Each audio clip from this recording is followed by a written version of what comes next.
This question I'm asked an awful lot by both teachers and parents.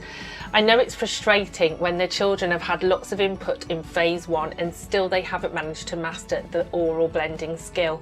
And as I've said in previous videos, I think it's really important that if the rest of the cohort are moving on to phase 2, looking at those phoneme and grapheme correspondences, we don't hold those children back who can't yet blend. We keep the blending practice going.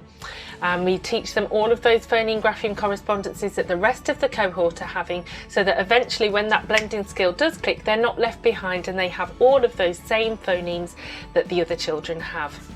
So what do we do then? So first of all, practice is key, and keeping that practice as fun and light and non-pressured as possible. So with games, lots of practical activities, and absolutely not worksheet related where the children are sat at a desk and working. They just need lots of non-pressured practice. The next important thing to remember is that blending comes in 3 phases, 3 steps.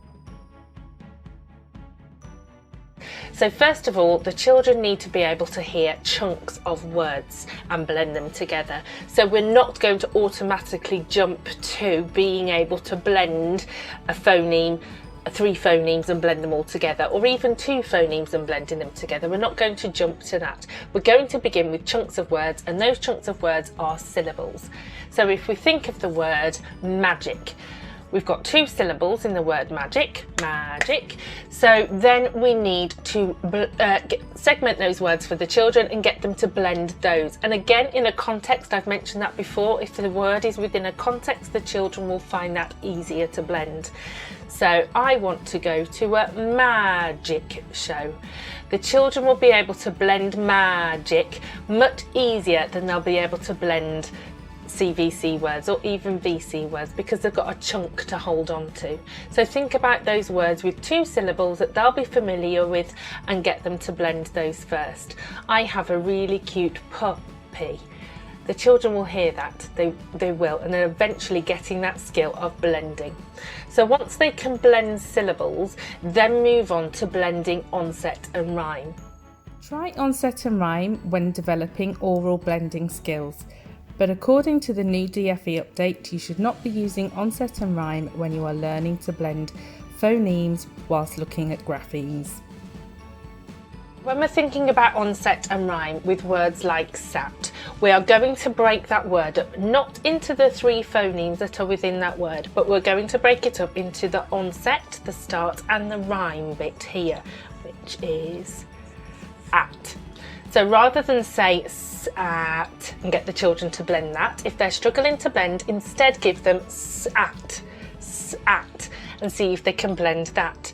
It's also useful then to have a list of words that have that rhyme bit at the end. So obviously the rhyme is going to be at all the way through, because that's the bit that makes these words rhyme. So when we've got sat, we can do b, at,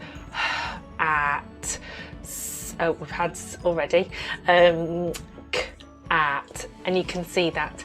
And if by just changing the rhyme, by just changing the onset bit and keeping the rhyme bit the same, the children have something to hold on to. The previously blended at, so then they'll be able to blend b, at. Then try words like hat, ha, Making sure that you put it in a context for those children who are finding it more difficult. So it might be within the context of a nursery rhyme where you miss out the last word and you segment it and the children have to blend it together. Sometimes children are just not sure what you're asking them to do. So lots and lots of modelling, and if you're lucky enough to have a teaching assistant in your classroom with the children when you're doing your phonics session, we always model it. So I might be the person who's segmenting and my teaching assistant will be the person who blends it, because sometimes children are just not quite sure what it is you're asking them to do. So make sure you do lots and lots of modelling too. The final stage of being able to blend is to blend phonemes within a word. Some children may find it easier to blend longer phonemes within words, such as boat and rain. Rehearsal, repetition and patience is key. The children will succeed in their own time. It will click and then they'll fly.